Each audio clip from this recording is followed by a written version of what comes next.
हम बचपन से पढ़ते आए हैं कि हमारी पृथ्वी में समंदर 71% एरिया कवर करता है और धरती मात्र 29%। समुद्र के इस विशालकाय एरिया जो कि लगभग 361 मिलियन स्क्वायर किलोमीटर के बराबर है, उसकी सरफेस का हम अराउंड 10 से 15% ही फिजिकली एक्सप्लोर कर पाए हैं। हालांकि सैटेलाइट मैपिंग की मदद से हमने इस सरफेस का 100% एरिया कवर किया हुआ है, पर सैटेलाइट की मदद से और फिजिकली जाकर एक्सप्लोर करने में बहुत अंतर होता है।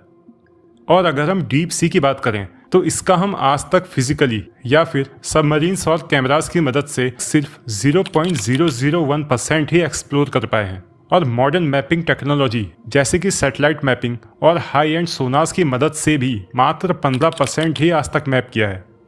पर इन एक्सप्लोरेशन से ही हमें समुद्र के कई राज पता चले, कई ऐसी मिस्ट्रीज और कई ऐसे लाइफ फॉर्म्स हमारे सामने आए जिनसे हम आज तक अनजान थे। आज की इस वीडियो में हम डीप सी की इन्हीं मिस्ट्रीज के बारे में जानेंगे। World register of marine species, जिसको हम वर्म्स के नाम से जानते हैं, हर साल लगभग करीबन 1500 नई मैरीन स्पीसीज खोज रहे हैं, जिनमें मैक्रो और माइक्रो हर तरह की स्पीसीज मौजूद है। मैक्रो स्पीसीज वो होते हैं जिन्हें हम अपनी आंखों से देख पाते हैं, और माइक्रो स्पीसीज को देखने के लिए हमें माइक्रोस्कोप की जरूरत पड़ती है।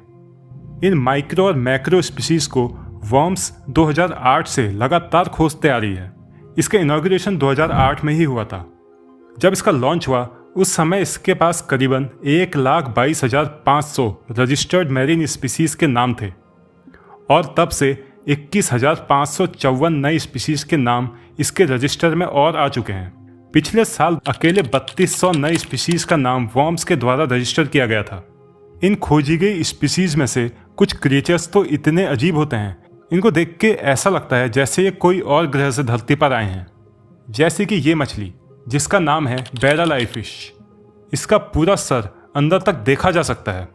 एक ट्रांसपेरेंट डोम शेप की परत इसके सर और इसकी आंख को कवर करती है। बाकी इसका ब्रेन और आंख के अंदर का हिस्सा बाहर से ही दिखाई देता है। इसके अलावा एक और फिश है जिसका नाम है फैंगटूथ फिश। इसके नाम में फैंग का मतलब होता है नुकीले दांत, यानी कि ये नुकीले दांतों वाली मछली होती है।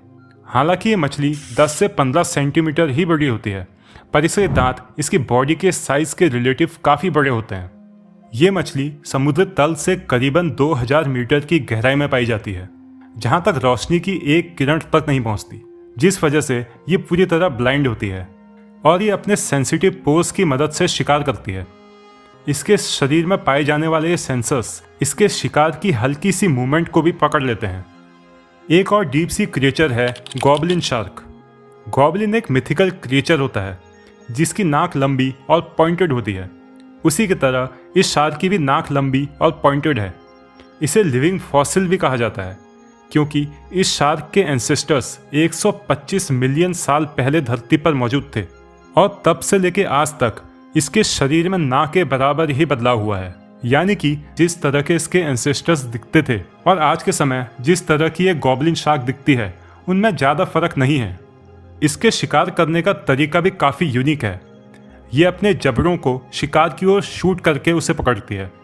इसके अलावा gulper fish, frilled shark, dumbo octopus, angler fish और कई ऐसे मिस्टीरियस क्रिएचर्स हैं जो कि समुद्र की गहराई में निवास करते हैं।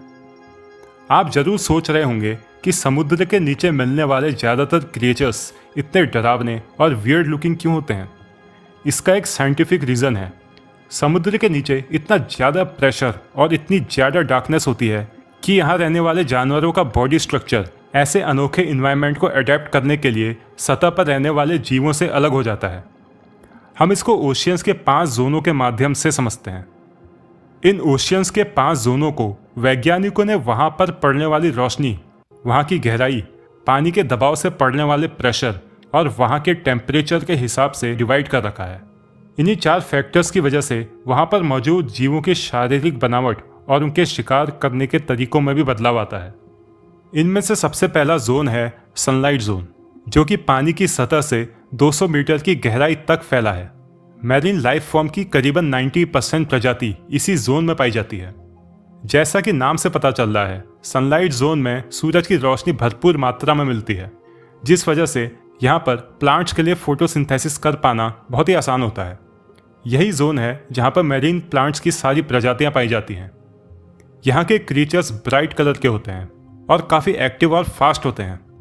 यहाँ पर पाए जाने वाले क्रीचर्स जैसे कि dolphin, shark, turtles, coral fish और प्लैंक्टन्स आदि हैं।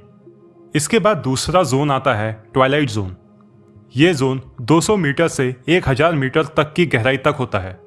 यहाँ पर पहुँचते ही सूरज की रोशनी काफ़ी कम हो जाती है। इस जोन और इससे नीचे वाले जोनों में कोई भी प्लांट सर्वाइव नहीं कर सकता, क्योंकि उसको फोटोसिंथेसिस करने के लिए पर्याप्त सनलाइट मिल नहीं पाती। कम रोशनी की वजह से यहाँ पर मौजूद जीवों की आंखें काफ़ी सेंसिटिव होती हैं और ज़्यादातरों के शरीर का कोई ना कोई हिस्सा ग्लो करता है, जो कि उन्हें शिकार करने में मदद करता है।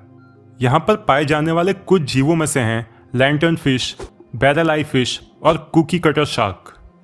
इसके बाद तीसरा जोन आता है मिडनाइट जोन, जो कि समुद्र की गहराई से 1000 से लेकर 4000 मीटर तक की गहराई तक होता है। इस जोन के बाद पानी में रोशनी का नामो निशान नहीं मिलता और यहाँ के जीव या फिर कंप्लीटली ब्लाइंड होते हैं और या फिर इनके शरीर के हिस्से ग्लो करते हैं। इस जोन में पानी का प्रेशर सरफेस में मौजूद प्रेशर से 200 से 400 गुना ज़्यादा होता है, जिसकी वजह से यहाँ के क्रीचर्स का मूवमेंट भी काफ़ी स्लो होता है। इनके शरीर भी सॉफ्ट होते हैं, जो कि इन्हें यहाँ पर सर्वाइव करने में मदद करते हैं, क्योंकि इतने ज़्यादा प्रेशर में ठोस शरीर की हड्डियाँ टूट जाती हैं। यहाँ पर पाए जाने वाले कुछ जीवों में से हैं angler fish, fang tooth fish, vampire squid और कल्पर ईल। मिडनाइट जोन के बाद चौथा जोन आता है एबिस जोन। ये जोन 4000 से लेकर 6000 मीटर की गहराई तक होता है। यहाँ का टेम्परेचर 2 से 3 डिग्री सेल्सियस तक होता है और प्रेशर सरफेस से लगभग 600 गुना ज़्यादा। इस वजह से यहाँ मौजूद जीवों के शारीरिक बनावट जेली जैसी होती है, यानी कि इन क्रीचर्स के शरीर में कोई भी हड्डी मौजूद नहीं होती और ये काफ़ी स्लो होते हैं। इस जोन के सारे जीव ब्लाइंड होते हैं। इनमें से कुछ जीव हैं डम्बो ऑक्टोपस, सी पिग और ट्राइपॉड फिश। इसके बाद आखिरी जोन आता है ट्रेंच जोन, जो कि 6000 से लेकर 11000 मीटर की गहराई तक फैला हुआ है। इस एरिया का प्रेशर इतना ज़्यादा होता है कि यहाँ पर कुछ ही स्पीसीज सर्वाइव कर पाते हैं। यहाँ के जीवों की लाइफ ऊपर के रीजन से आने वाले डेड ऑर्गेनिक मैटर पर डिपेंड करती है। मैरियाना ट्रेंच, जो कि धरती का डीपेस्ट एरिया है, वो भी इसी रीजन में मौजूद है। यहाँ पाए जाने वाले कुछ जीव हैं स्नेल फिश, जो कि आज तक की सबसे गहराई में मिलने वाली फिश है, जिसे 8200 मीटर की गहराई पर देखा गया था। इसके अलावा एम्फीपॉड्स, पॉलीकीट वॉर्म्स और सी क्यूकम्बर्स कुछ ऐसे गिनती के जीव हैं जो कि इस जोन में मिलते हैं। इतने सारे एक्सपेडिशंस और डिस्कवरीज के बावजूद भी आज भी समंदर के कई ऐसे हिस्से हैं जिनका एक्सप्लोरेशन अभी भी बाकी है और इन जगहों में हमें ना जाने और किस तरह के जीव देखने को मिले। आपकी डीप सी और वहाँ मौजूद जीवों के बारे में क्या राय है, कमेंट करके ज़रूर बताएं। अगर आपको ये वीडियो पसंद आई हो तो इस वीडियो को लाइक करें, चैनल को सब्सक्राइब करें और बेल आइकन को दबाना ना भूलें। आज की इस वीडियो में इतना ही। मिलते हैं आपसे अगली वीडियो में। तब तक के लिए नमस्कार।